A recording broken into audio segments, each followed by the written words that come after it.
O tema da mensagem de hoje é: sede vós perfeitos.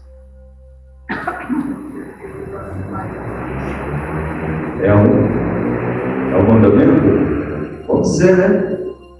É um mandamento. Sede vós perfeitos. Quem disse isso? Jesus disse o perfeito. Né? Primeiramente, vamos ler o texto Filipenses 2, de 5 a 8. Pai, nós queremos dar graças ao Senhor pela Tua Palavra, que o Teu Espírito venha ministrar os nossos corações, que não seja eu, carne, o homem, mas que o Senhor possa usar para falar através do Teu Espírito Santo, Senhor. Eis-me aqui, faça-me, usa-me conforme a Tua vontade, segundo o Teu querer, Pai. Que a glória do Senhor esteja sobre toda a igreja, que cada coração possa receber as boas dádivas do céu, para cada um, em nome de Jesus. Amém. Então diz assim o texto, Filipenses 2, de 5 a 8. De sorte que haja em vós o mesmo sentimento que houve também em Cristo Jesus, que sendo em forma de Deus, não teve por usurpação ser igual a Deus, mas esvaziou-se a si mesmo, tomando a forma de servo, fazendo-se semelhante aos homens, e achado na forma de homem, humilhou-se a si mesmo, sendo obediente até a morte e morte de cruz. Primeira coisa que nós vemos nesse texto é que o verdadeiro cristianismo, ele começa com o esvaziamento de si. Esvaziar-se de si, despojar-se da velha natureza. É preciso esgotar o sentimento de grandeza produzido pelo pecado. Nós temos por natureza um sentimento de querer ser grande. Foi essa a proposta da serpente lá no jardim do Éden: serás como Deus. Então, nós por natureza nós trazemos isso na nossa vida, Queremos ser o mais, o melhor, queremos ser o principal, E a Bíblia, Jesus nos ensina ao contrário. No cristianismo, o desvestir-se precede o revestir, morrer o velho e viver o novo. Não se põe vinho novo em odres velhos, disse Jesus. Não é? Se nós queremos ser cheios da vida de Cristo, nós precisamos morrer para nós. Fazer morrer a nossa velha natureza, para que a nova possa fluir em nós. Antes de ser cheio da plenitude divina, nós necessitamos eliminar a arrogância do pecado em nós. A palavra do Senhor diz que é uma milícia, uma militação entre a carne e o espírito. Jesus nos fala que em nós não pode haver dois senhores. E essa milícia, é milícia que se fala? Milícia, Essa luta, essa briga, ela guerreia entre os dois. É um confronto. E se nós que dizemos que estamos em Cristo, nós não nos atentarmos, nós podemos ser facilmente dominados pela carne. Mas a palavra do Senhor nos exorta para nós vivermos em espírito. O Espírito Santo nos foi enviado para nos conduzir à santidade, para nos convencer de todo o mal, para nos convencer do pecado, para que nós possamos nos arrepender e ter um coração voltado ao Senhor. Jesus se esvaziou antes de ser glorificado. Foi isso? Ele veio ele era Deus, se esvaziou de si, tornou-se homem, morreu na cruz e depois da cruz ele foi glorificado pelo Pai, exaltado pelo Pai. É isso? Sim. A autonomia está no centro do pecado. No centro do pecado está a auto-independência. Ninguém manda na minha vida, eu faço o que eu quero. Eu nasci assim, vou morrer assim. Você não tem nada a ver com a minha vida. Quem manda na minha vida sou eu. Eu sou o dono de mim. Eu faço o que eu quero. Não é assim o ser humano, por natureza? Não é isso que muitas vezes nós ouvimos isso? Quero viver a minha vida, quero ser feliz. Quero viver a vida. É isso? Dentro da igreja há um pecado muito sutil.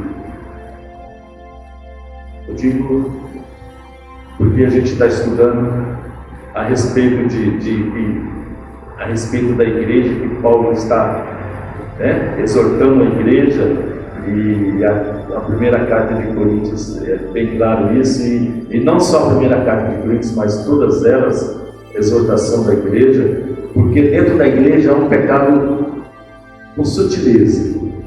Ela vem revestida de uma imagem espiritual que muitas vezes a arrogância ela se traveste de humildade. O orgulho se veste com a simplicidade para manipular os sentimentos alheios. Você já viu isso dentro da igreja? As pessoas, elas são orgulhosas, mas elas se mostram como humildes para ganhar os sentimentos alheios. São negligentes na palavra. Estão voltados para si. Querem ser grandes, querem ser destacados, querem ser o melhor. Às vezes dentro da igreja, não estou falando do mundo lá fora, eu estou falando de uma coisa que Paulo tem nos exortado a respeito disso, dentro da igreja. Nós podemos ver um caso de 1 Samuel 15, 22 a 23, não precisa abrir. Eu vou relatar aqui que Deus tinha determinado ao rei Saul que ele eliminasse todo o povo amalequita e matasse desde o mais grande até o mais pequeno. E todos os homens e todas as mulheres, todas as crianças, todos os animais que não fosse preservado nada daquele povo. Que não fosse preservado nada. 1 Samuel, depois você ler. E o rei Saul, ele obedeceu ao Senhor? Ele obedeceu em parte. E obedecer em parte não é por tudo. Ou você obedece por inteiro ou não. Ou você é fiel por inteiro, íntegro ou não. O maior exemplo nosso é Jesus. Ele foi fiel em tudo. Do começo ao fim ele foi fiel ao Senhor. Ele obedeceu em tudo, em mínimos detalhes. Ele podia não ter ido para a cruz, podia. Que não se faça a minha vontade, Senhor, mas a tua. É difícil? É complicado? É. Só para ter uma noção aqui, vocês sabem quem que eram os amalequitas da época? E quem são os amalequitas hoje? Os amalequitas eram descendentes e netos de Esaú. Lembra? Jacó, Esaú, e um tomou, um vendeu o direito da primogenitura por um prato de lentilha, e depois ficou bravo com o irmão, queria matar e tal, e Deus não abençoou ele e se arrependeu, e não houve arrependimento. E o neto desse Esaú, o Ameleque, foi o primeiro povo a atacar a Israel quando saiu do Egito. Quando eles foram libertos do Egito, do faraó, os amalequitas foram o primeiro povo que atacaram Israel. E Deus abominava esse povo. E esse povo luta com Israel até hoje. Quem é que luta com Israel até hoje? Os Hamas. São descendentes dos amalequitas. Só para ter uma noção da situação que nós estamos vivendo hoje ainda, Israel e Hamas. São dois povos que veio do mesmo pai, da mesma geração,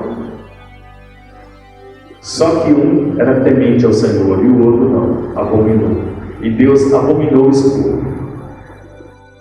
Tanto que mandou o rei Saul matar todos. Mas o rei Saul não matou todos. Ele preservou o rei Agag, e o melhor dos seus rebanhos, das suas cabritas, dos seus bois. Preservou o melhor com a intenção. Agora que eu falo, com a intenção de agradar ao Senhor. Deus tinha determinado que não era para fazer isso, mas eles, vou agradar ao Senhor. Estou dentro da igreja, quero agradar ao Senhor, quero ofertar no meu melhor, mas tem um coração. E Deus fala assim que obedecer é melhor que sacrificar. E Deus, a palavra do Senhor fala que Deus se arrependeu de haver colocado Saul como rei, porquanto deixou de seguir o Senhor e não cumpriu as palavras que o Senhor tinha determinado. Então é muito sério para nós cristãos que estamos dentro da igreja cumprir aquilo que Deus determina para nós. Sermos fiéis em tudo. Não podemos ser pela metade ou um pouquinho. Temos que ser fiéis. O Senhor fala que naquele último dia lá, muitos chegarão: Senhor, mas em teu nome eu fiz isso, fiz aquilo. Apartados que eu não vos conheço. Agradar a Deus está em obedecer ao Senhor em tudo. O pecado de querer ser enche o ser humano de presunção. Para a nossa salvação, Cristo esvaziou-se da plenitude da sua divindade para ser levado até o nível da cruz em verdadeira humildade. O pecado pretende tornar o homem como Deus, como já falei. A salvação, a humildade, tornou Deus como homem. Ele foi achado na forma de homem, se esvaziou, tornou-se homem, e na cruz ele morreu para os nossos pecados, como exemplo para nós. A diferença entre o orgulho e a humildade: o orgulho é fruto da carne, é pecado, está lá em Gálatas 5. A humildade é salvação, é fruto do Espírito.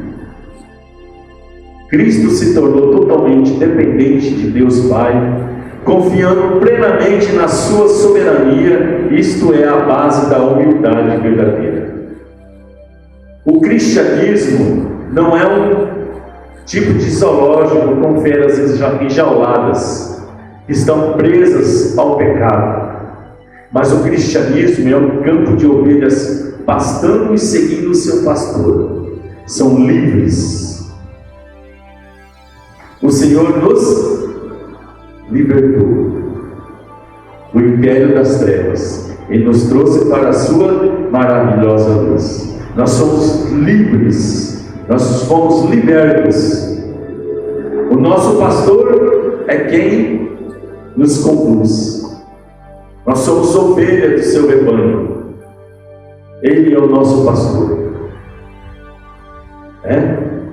O problema da grandeza é que nós queremos ser grande, às vezes mesmo na miséria, né? Já viu gente pobre querer ser grande?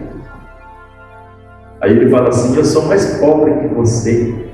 Aí ele se coloca como vítima, né? Eu sou mais pobre que você, né? Eu sou mais doente que você, eu sou mais sofrido que você. Quanto mais carente, mais exibicionismo nós temos. Isso é a natureza do ser humano. Ele reclama de tudo. Nada para ele satisfaz. Nada para ele está bom. Ele é vítima de tudo. A cruz nos humilha, nos esvazia. A ressurreição do Senhor nos enaltece, nos enche de vida, nos deu vida nova. Sem a morte do ego, não é possível restaurar a glória de Deus no nosso viver diário como cristão. Não há outra forma de viver a vida cristã sem haver uma contínua morte para o eu, através dos efeitos permanentes do Cristo crucificado. Em Gálatas 6,14, não precisa abrir, mas longe esteja de mim gloriar-me, a não ser na cruz do nosso Senhor Jesus Cristo, pela qual o mundo está crucificado para mim e eu para o mundo. Ter a doutrina da cruz somente na cabeça não resolve nada. Nós conhecemos às vezes a mensagem da cruz, a doutrina da cruz, mas se for só de cabeça não vai resolver nada. Nós temos que viver. Boa parte dos cristãos menciona a cruz sabendo que foi feito nela, mas na realidade a cruz não tem qualquer significado real em sua vida. Uma coisa é saber a teologia da cruz, a outra é viver a sua experiência no seu viver diário, que é morrer dia a dia. A mensagem da cruz é um estilo de vida. Quem quiser, tome a sua cruz e siga-lhe.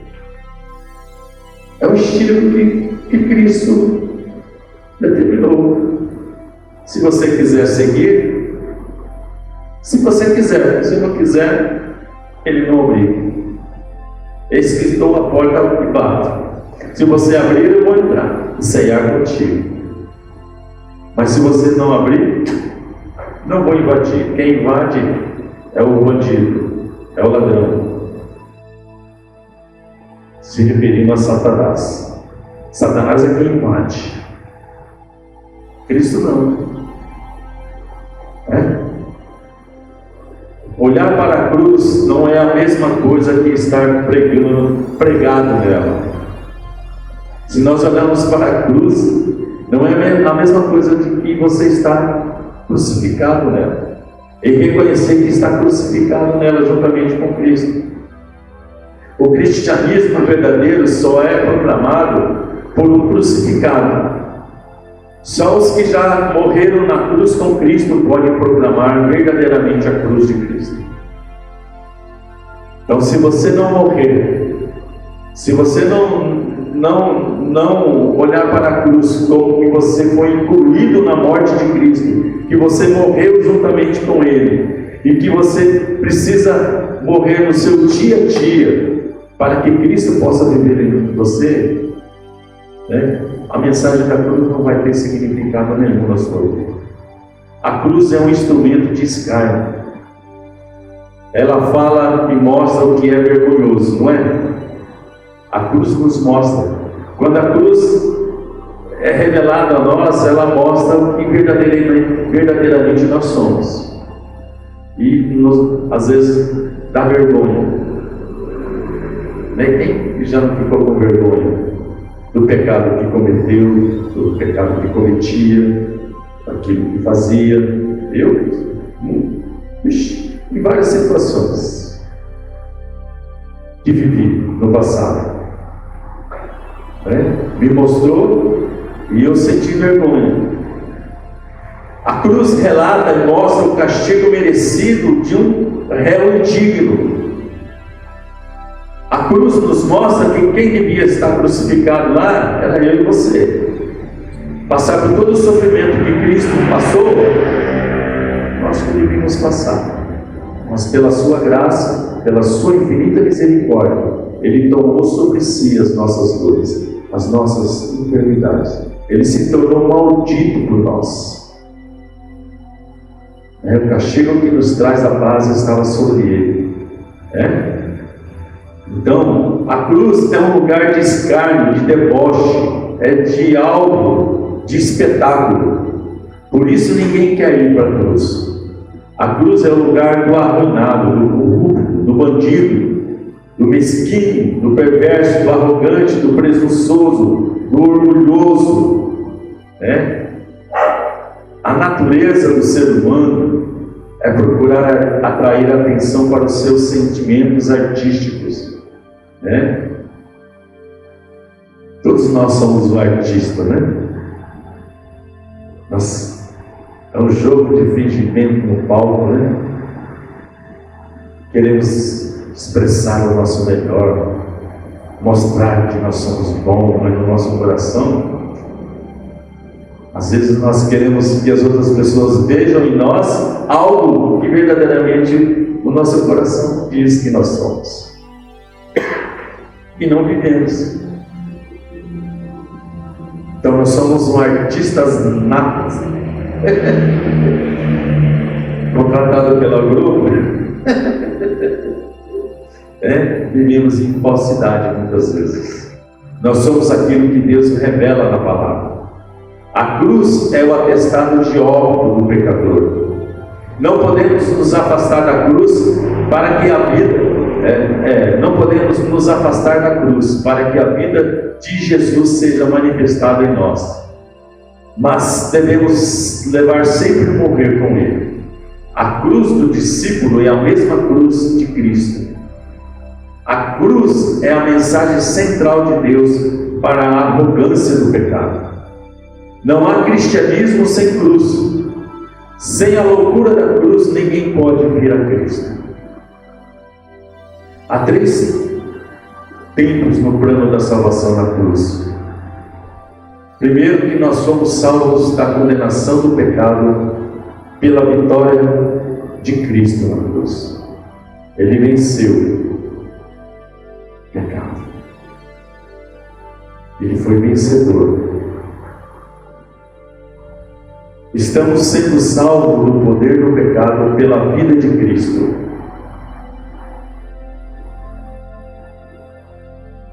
Ele venceu o pecado,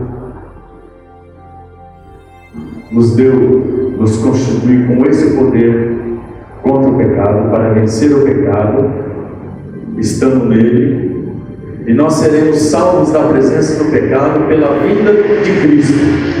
Quando Ele vier nos e levar juntamente com Ele, então verdadeiramente nós seremos salvos da presença do pecado. Para onde nós vamos não haverá pecado, e não entrará o pecador lá, só entrará os santos. O ficar ao pé da cruz é apenas um lugar de observação.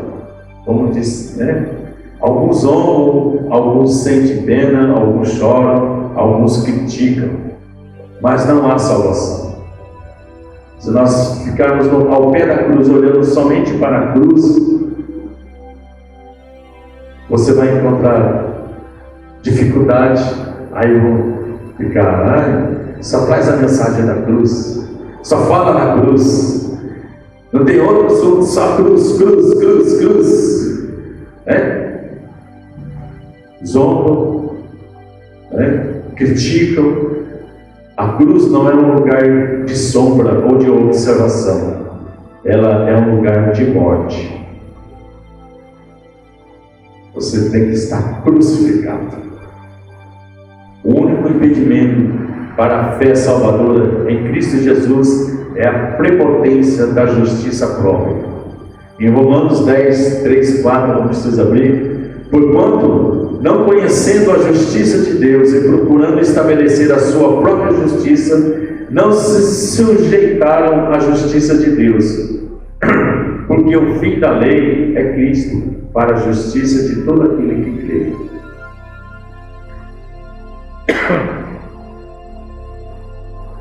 Um coração que se basta não clama por misericórdia. O ser humano não gosta de pensar no fim de si mesmo. Sair do controle é um baque para o velho Adão. A vida cristã não é uma vida de composição, eu mais alguma coisa. Não. A vida cristã é uma vida de substituição. Não mais eu, mas Cristo. Sim.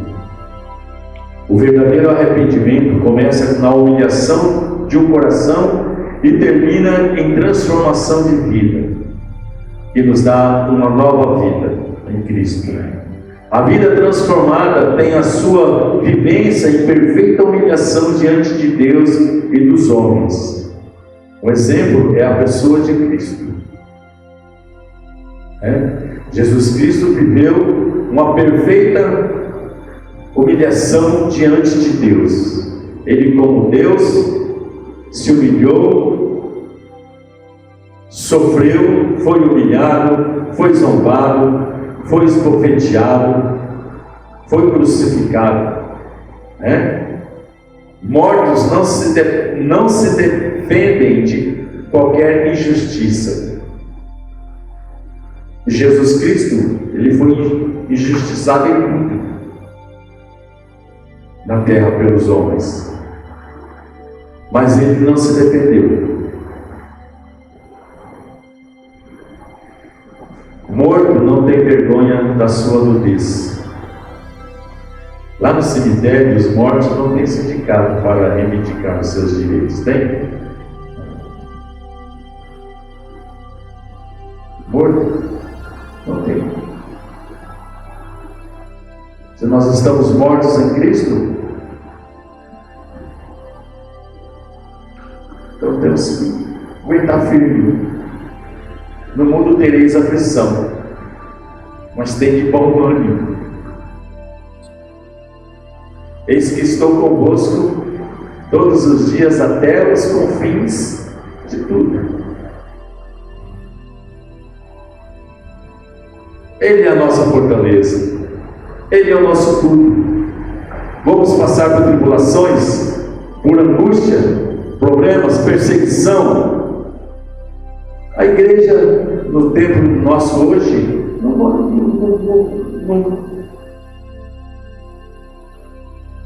futuramente a igreja do Senhor é que vai viver a perseguição. Como na época de Paulo, como os romanos perseguiram a igreja. Quando começou a igreja a crescer, foi perseguida. Mortos muitos homens, os apóstolos foram mortos, perseguidos. Muitos que pregavam a Jesus Cristo crucificado foram apedrejados, degolados à espada, pendurados, postos ao escárnio. Essa é a vida do crucificado, essa é a vida do cristão. Na cruz, o sangue de Cristo nos purificou de todo o pecado. Em nosso andar diário, se faz necessário um arrependimento profundo, uma confissão sincera e abandono da prática do pecado, como diz lá em 1 João 1,9. Somente na eternidade estaremos livres da presença do pecado, como diz lá em Apocalipse 21:7 diz. Enquanto isso, nós temos que buscar e viver em santificação, sem a qual ninguém verá a Deus, glorificando-o com a nossa vida e viver a serviço dele. A palavra do Senhor nos ensina que tudo que que nós fazemos, nós temos que fazer para a glória dele. Quer comais, quer mais, quer fazer outras coisas, sejam feitas para a glória dele. Nós não podemos pensar em nós, nos engrandecer, nos exaltar, mas devemos fazer tudo para a glória do Senhor. Como eu disse sempre, né? Aquilo que eu vou fazer vai agradar ao Senhor? Aquilo que eu vou falar vai agradar ao Senhor? Jesus faria isso? Jesus falaria isso? Jesus agiria desta maneira? Estou agradando ao Senhor nessa atitude que eu vou ter, nisso que eu vou fazer? Nesse mundo continuaremos sempre sendo pecadores. No entanto, não devemos viver na prática do pecado. Isso não quer dizer que nós estamos livres do pecado. Somos passíveis de pecado. Para o cristão, o pecado deve ser como um acidente, não como uma rotina. Em 1 João 2, 1, 2, filhinhos meus, essas coisas vos escrevo para que não pequeis. Se todavia alguém pecar, temos um advogado junto ao Pai, Jesus Cristo, o justo. Ele é a propiciação pelos nossos pecados, e não somente pelos nossos próprios, mas ainda pelos do mundo inteiro. Como cristãos, devemos entender e reconhecer a glória do sacrifício de Cristo na cruz. Devemos nos desligar do sistema religioso que muitas vezes nós vivemos. No Antigo Testamento, os rituais, as leis, tiravam o foco daquilo que Deus propusera a vir para a salvação de todos eles. Hoje, os rituais não são mais úteis, pois foram abolidos na cruz em Cristo. Foi feita uma nova aliança, uma aliança de sangue na cruz, através do Cordeiro de Deus. Somente a glória do sacrifício de Cristo é que entendemos que esse sacrifício é superior a toda a lei antiga. No entanto, nós que reconhecemos o superior, abandonamos o inferior e passamos a ver o perfeito, e desistimos do imperfeito, e reconhecendo o eterno, deixando o temporal e o passageiro. Quer que eu repita? Vou repetir. Estamos terminando. No entanto, nós que reconhecemos o superior, quem é o superior? Cristo. Abandonamos o inferior, quem é o inferior? Nós mesmos. E passamos a ver o perfeito, que é Jesus. E desistimos do imperfeito. Desistimos de viver a nossa velha vida para viver a nova vida, reconhecendo o eterno, nosso Deus eterno, e deixando aquilo que é temporal e aquilo que é passageiro, e olhando sempre firmemente para o autor e consumador da nossa fé, Jesus Cristo, olhando para o alvo, correndo a carreira que nos está proposta, olhando para o céu, olhando para o alto. A Bíblia nos ensina que nós devemos olhar para o alto, não para as coisas deste mundo. Em Cristo existe a perfeição, visto que Ele é a expressão exata do seu Pai. Hebreus 1:3 diz: Ele é perfeito e nos chama a imitá-lo. E Mateus 5:48 diz: portanto, sede vós perfeitos, como o perfeito é o vosso Pai celeste. Amém? Amém. Glória a Deus. Essa era a mensagem que o Senhor nos deu.